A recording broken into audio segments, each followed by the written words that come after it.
بسم الله الحمد لله والصلاة والسلام على رسول الله وبعد المعقد الثاني عشر اتخاذ صحبة صالحة له. So the 12th chapter is taking good companionship in seeking knowledge. فالإنسان مدني بالطبع واتخاذ الزميل ضرورة لازمة في نفوس الخلق. He said that human beings are social creatures in general, or by nature, right?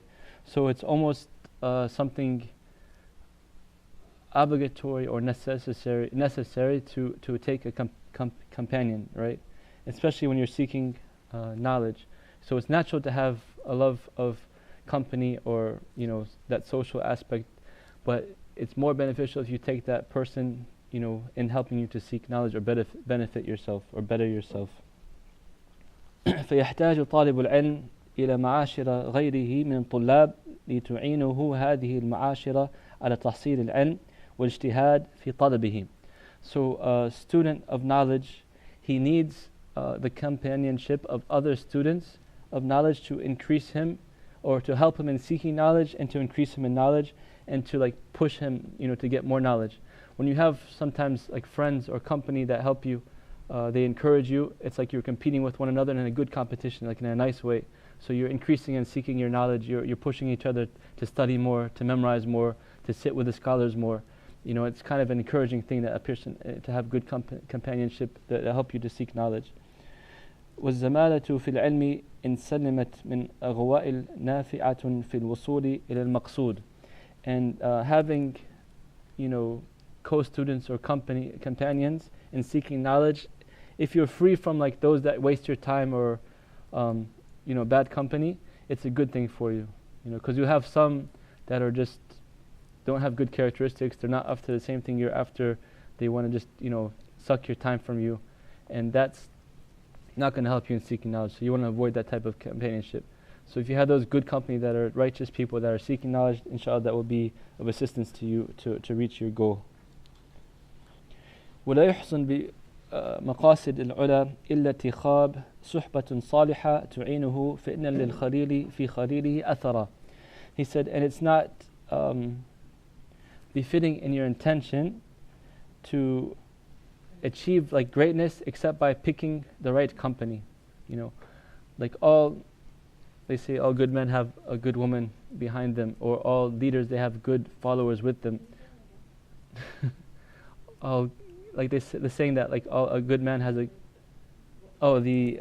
ولا يحسن بمقاصد العلا, it's not achieving the high goals is not attainable without having good companionship, righteous companionship. Because having a good khalil, close company, will leave a good effect upon you. قال أبو داود والترمذي والسياق لأبي داود حدثنا ابن بشار حدثنا أبو عامر وأبو داود قال حدثنا زهرة بن محمد قال حدثني موسى بن ويروان عن أبي هريرة رضي الله عنه أن النبي صلى الله عليه وسلم قال الرجل على دين خليله فلينظر أحدكم من يخالل. The hadith stating the Prophet ﷺ said that a person is upon the religion of their closest companions, so beware of who you take as a close companion. يقول الراغب الأصفهاني ليس إعداء الجليس لجليسه بمقاله وفعاله فقط بل بالنظر إليه. Imam Al-Raghib Al-Asfahani, he said that basically taking the company, it's not just from his actions or his speech, but even looking at a person can have an effect upon you. That's how important it is to have righteous companionship, because not only can you be affected by what they say or what they do, but even how they look, according to how they carry themselves. And the poem with advice says لا تصحب كسلان في حالته كم صالح بفساد آخر يفسد عدو البليد إلى الجليد سريعة كالجمر يوضع في رماد فيخمد. Basically, do not accompany a person who is lazy, right? Because how many righteous people got corrupted by their companionship? They were good people, they were righteous, they might have been seeking knowledge, and they took on bad companionship and it led them astray. It led them away from the right path. So be very careful who you take as a close one. إنما يختار لصحبة من يعاشر للفضيلة لا للمنفعة ولا للذة فإن عقد المعاشرة يبرأ على هذه المطالب الثلاثة. So he's saying that you should pick a person because of the noble characteristics in them as your friend, right? Not just for pleasure's sake or for some type of worldly benefit you can get from the person, but because of the good characteristics that person has, the fadila. Something that will lift you up either in iman or in your knowledge or even in your dunya, something that's beneficial in that person. And he's saying that what you seek in companionship is fadila, which is this good characteristics, benefit, some type of benefit, and pleasure, when you want to sit with people. These are the things. But the most important one is to choose the ones that have the most honorable characteristics. That's more important than having pleasure by sitting them or benefiting in terms of worldly benefits from the person. The benefit from his good character is even more important. فانتخب صديق الفضيلة زميلا فإنك تعرف به. So take a honorable person as your sadiq, your close companion, because you will be known by him. They'll say that you are such and such, the friend of such and such person. Didn't you used to walk the streets with that person? Didn't you used to hang out with that person? So you get known by that person. So if that person is an evil person or a street person or a low-class person, you'll be associated with that person. And likewise, if you have a good companion who is known to be righteous and known to be respected, you will be honored by having that person as a close friend. So be very careful who you take. And he mentions a poem too about how the Sharif or the Honorable One, he usually comes from a solid foundation, either through the family name, their lineage, they come from respectable families, or through how their knowledge, how they come from knowledgeable families, or how they carry themselves in general, right? The more of these honorable characteristics they have, the better it is to take them as companions. And those that are, from not brought up correctly with they have poor manners, they don't have good adab, they don't seek knowledge. These are the ones that you want to try to avoid, because they can bring you down. يقول ابن مانع رحمه الله في إرشاد الطلاب وهو يوصي طالب العلم ويحذر كل الحذر من مخالطة السفهاء وأهل المجون وبقاحة وسيء السمعة والأغبياء والبلدة فإن مخالطتهم سبب الحرمان وشقاوة الإنسان.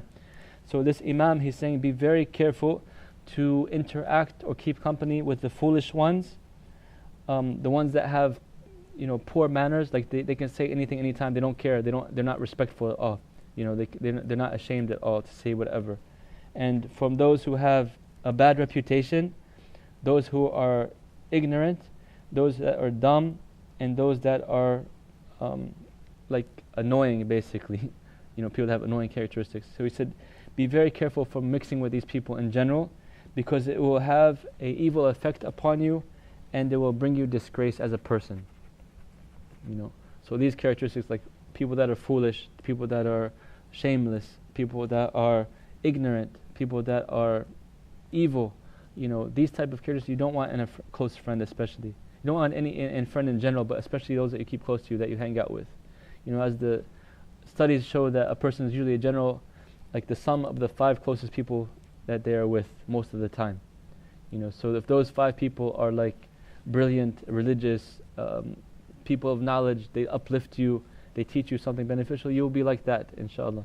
But if they were, depressed people or foolish people or complaining or backbiting or, spendthrifts, ignorant ones, then, you might become like that as well. So it's always good to have and not to take too many friends. You could have many acquaintances, but be very careful of who you choose as close friends. Like the Prophet ﷺ, you see most narrations, Abu Bakr, Umar, Uthman, Ali, right? Very few Sahaba are mentioned, even though at the end, the Hajj, he had over 120,000 companions with him, but the ones that are mentioned that with him all the time are very few. And that's teaching us a lesson, be careful of who you take as close companions, and choose the best of the best. Like he had Abu Bakr and Umar, right? These were, even in Jahiliyyah times, considered the cream of the crop, right? So وكأن هذا عين قول سفيان بن عيينة رحمه الله إني لأحرم الجلساء الحديث الغريب لوضع رجل واحد ثقيل.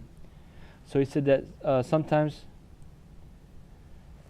he will forbid those that are sitting with him from a hadith because like it won't be too heavy for certain people, right? So like sometimes in a sitting, like he might be wanting to give beneficial knowledge, but he knows there's like an ignorant person there, so he'll stop himself from narrating that hadith just because of that ignorant person. So the Imam is drawing an analogy that sometimes like having ignorant people around can also prevent you from, you know, getting beneficial knowledge. This is basically like the summary of the chapter, and then you know, we mentioned a long time ago too that keeping bad company is one of the ways that is a sign of the sickness of the heart. You know, because if you can be pleased with those that are doing evil in front of you or indulging in sin, you know, like backbiting or doing haram in front of you, and you're okay, you're content with that, it's a sign of the sickness of the heart. And we said how the people will say on the Day of Judgment, you know, Ya laytani lam attakhidh fulanan khalila. I wish I'd never taken this person as a close friend because he made him go astray, right? So the person, he always wants to be careful of like choosing his friends and having good companionship. The ones that the Prophet ﷺ, he told us what's a good companion, the one who if you see him he reminds you of Allah subhanahu wa ta'ala, right? If you're forgetful he reminds you. If you're falling short he lifts you up. You know, when you see him you remember Allah subhanahu wa ta'ala. When you see him you want to do extra good deeds. These are the people that you want to keep close to you, because all the dunyawi stuff is going to disappear, but the ibadah, the akhirah, stuff for the akhirah will last forever. You know, that's the best business. Like, I don't know if you heard it, I was saying earlier, the best tijarah that you can have is doing good deeds, spending your time wisely, choosing who you allow in your life, and be very careful and selfish with your time, because that's your capital. Like, you don't have any, you know, chance to get it back once it's gone. So if you spent it or you waste it upon a person who is foolish, ignorant, or causes you to indulge in haram, that's, you know, time that you can never get back. So use your capital, your time wisely. And that's chapter 12, alhamdulillah. If you have any questions or comments, jazakumullah khairan. You know, now I just have a comment nowadays. Well, you know, when you come across people who are, you know, in these descriptions that you gave, that, you know, just bring you down. Nowadays, if you, you know, stay away and try to, you know, just detach, they see you as, you know, they put an attitude as who do you think you are, you know, but I learned not to care. I learned not to worry about what they think or say, because in the end, I'm just trying to do what is good for me in the eyes of Allah. Just stay away from talking about somebody, you know, calls you and they start talking about the people and, you know, all this stuff, and, you know, but it's lately it's hard, you know, especially for younger people. I don't care. I'm not worried so much about, you know, me.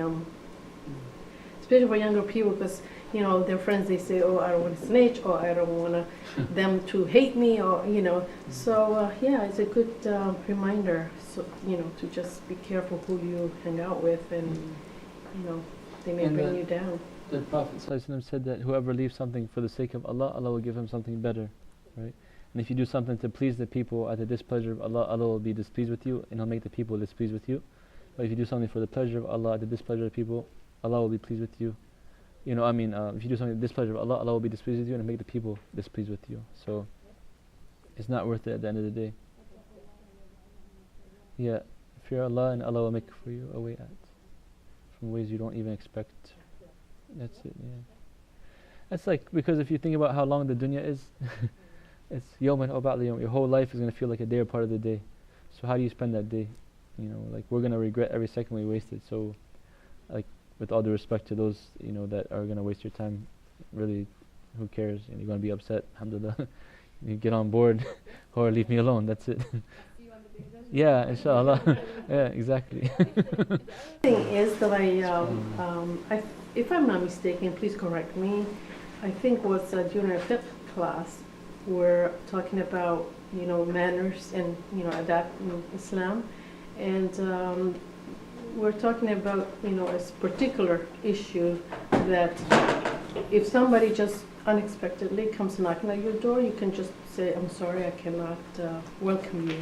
And it's your right within Islam to do that. Yeah. It's not, you know, because we think, oh, it's rude and, you know, this person's going to feel bad. And then, you know, but Yeah. if they just come at your door and you don't open the door, you open and you, at the door you say, I'm sorry, but, you know, it's acceptable. Yeah, it's acceptable. You don't have to. You know, somebody calls you, you don't have to answer. Somebody texts you, you don't have to.